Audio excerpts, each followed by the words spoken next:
এখনো তরল বাস খেয়ে যাচ্ছে মানুষ উদ্বুদ্ধ হয়। এবং আমাদের প্রায় বললাম না যে গত বছর আমরা প্রায় 6,500 লোককে খাইয়েছিলাম। এই বছর অলরেডি হয়ে যায় 15 দিনে অলরেডি 5,000 কাপ শেষ। আমরা বাঙালিরা তো বাস দেই, বাস খাই, মানে সেই বাসের যদিও বহুর ব্যবহার আছে, 80টা সেক্টরে বাস ওয়ার্ল্ড ওয়াইড কাজ হয়, কিন্তু বাঙালির সেই ঐতিহ্যকে ধরে রাখার জন্য আমরা সবাইকে তরল বাস খাওয়াচ্ছি। আমাদের স্টলে আসুন, বাস খেয়ে যান। আমি ওয়ার্ল্ডের বিভিন্ন জায়গায় কাজ করেছি, যেমন আমি ইন্ডিয়া, থাইল্যান্ড, ইন্দোনেশিয়া, চায়নাতে দেখেছি। বাস থেকে বর্তমানে ওয়ার্ল্ড ওয়াইড 80টা সেক্টরে কাজ হয়, কিন্তু মানে আমরা বাসের এই গুণাগুণগুলো আসলে জানি না বা এই ব্যবহারগুলোই জানি না, শুধু বাস দেওয়া খাওয়ার মধ্যে আমাদের সীমাবদ্ধ থাকে মেইনলি। এটা হচ্ছে কচি পাতাটা নিয়ে কুচি কুচি করে কেটে জাস্ট এটার বয়েল করলে যে নির্যাসটা হয়, এটাই হচ্ছে কিন্তু ব্যাম্বো লিফ ট্রি বা ব্যাম্বো লিফ ড্রিঙ্ক বলে। এটার উপকার তো আছে, সাধারণ চায়ের মধ্যে যেহেতু ক্যাফেইন থাকে, এটা কিন্তু সম্পূর্ণ ক্যাফেইন ফ্রি। এবং এখানে হেলথ বেনিফিট গুলো দেখবেন, এটা নখের জন্য ভালো, হাঁটুর ব্যথার জন্য ভালো, বোনের জন্য ভালো, চুলের জন্য ভালো, স্কিনের জন্য ভালো, মানে বহুবিধ কিন্তু মানে উপকার রয়েছে। স্বাদের পার্থক্যটা আমরা তো খুব ভালো রিভিউ পাচ্ছি অলরেডি, এই কারণে আমাদেরকে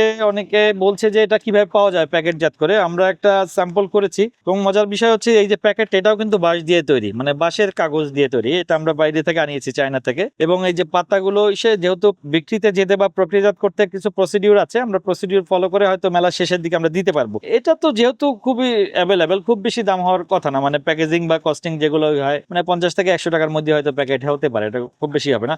এবং এটার যেটা হয়, এটার কালারটা কিন্তু খুব সুন্দর হয়। আপনি দেখবেন যে এই যে খুব ইয়োলিশ একটা কালার হয়, এবং এটা ভাতের মারের মতো একটা গন্ধ থাকে খুব, যেহেতু বাঁশ, এবং মিষ্টিও লাগে। কারণ হচ্ছে জানেন যে বাঁশের মধ্যে সুগার কন্টেন্ট যেটা, সেটা কিন্তু আখের চেয়েও বেশি। আখে 18%, বাঁশে হচ্ছে 22%।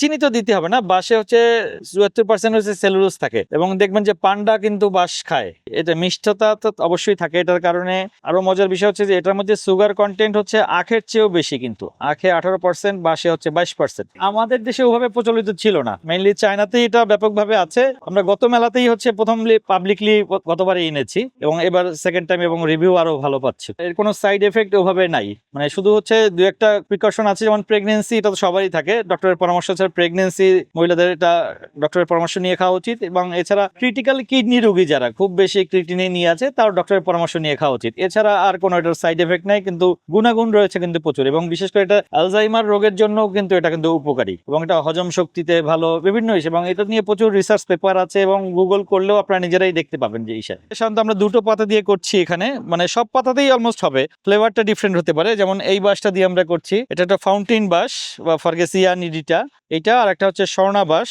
হ্যাঁ, ছাদে লাগানো যাবে, এটা ছাদে করতে পারে, ড্রামে করতে পারবে, এখানে পাতা দিয়ে। আমরা মনে করছি যে স্বাস্থ্যগত যে গুণাগুণ আছে, এটা ওয়ার্ল্ডের one of the best drink হতে পারে কিন্তু, বাঁশের চা বা ব্যাম্বো লিফ ড্রিঙ্ক।